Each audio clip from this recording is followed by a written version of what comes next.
In this tutorial, we're going to go over the HTTP module. Now, what the HTTP module allows us to do is basically create a web server with Node.js. So, to get started, we're going to have to require the HTTP module. So I'm just going to say const HTTP is equal to require HTTP. Now from here, we can call a method called createServer. And this is going to give us a HTTP server object. So I'm just going to say const server is equal to http.createServer.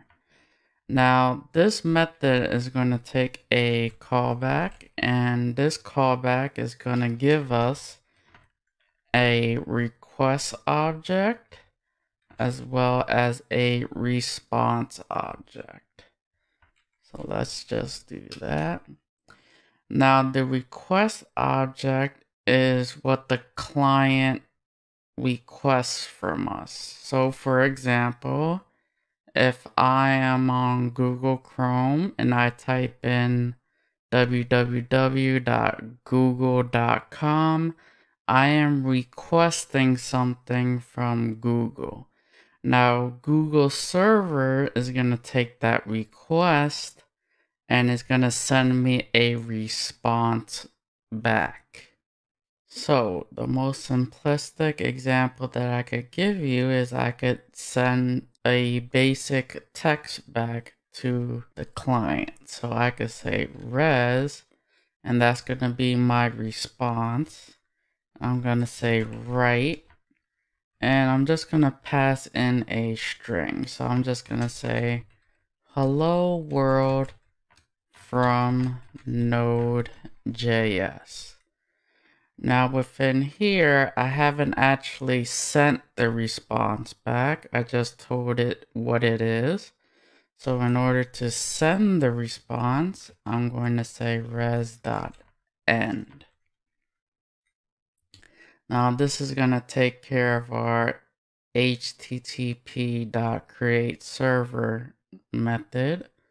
Now there's one more thing that we have to do to get this server up and running, and that's to tell Node.js what port that I want to listen for request at. So I'm just going to say server.listen, and we're going to listen on port 3000. So now if I was to save this, and now go down here, type node app, you can see that our server is up and running. Now I'm going to go to Chrome, and within here I'm going to type localhost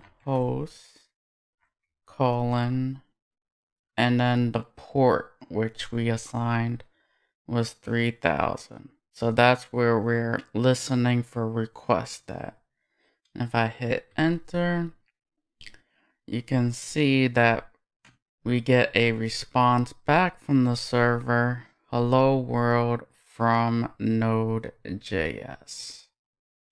So now from here, what we can do is actually listen to requests, different routes.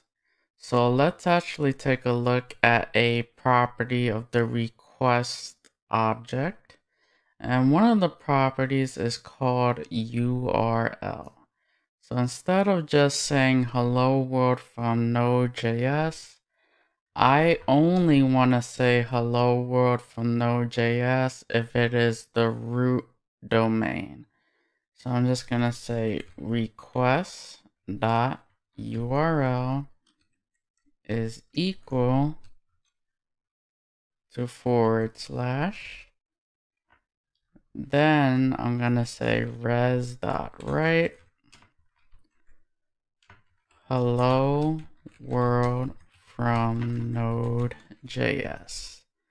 And then don't forget that we have to send the response back to the client. So we're gonna call res.end.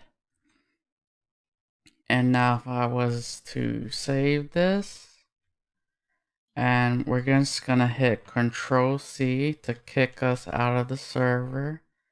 And then we're gonna start the server back up again so we get our updated changes. We're gonna go back to Chrome, hit enter, and you can see that it works exactly the same. If we were to add an else statement here, so let's say they are not using the root domain, I could say res.write using some other domain, and then we're gonna send that out to the user. And let's actually Control-C this to stop the server. And before we start up the server, I have to save. So I'm just gonna say Control-S to save. Node app. And now here, instead of localhost colon 3000, I'm gonna say localhost banana. And let's see what response we get. And the response we get back is using some other domain. Now this response is gonna be for anything we type because we put it in the else block. So if I type that, I'm gonna get the same response. And then if I go back and just have the /, you can see that we get the hello world from Node.js output.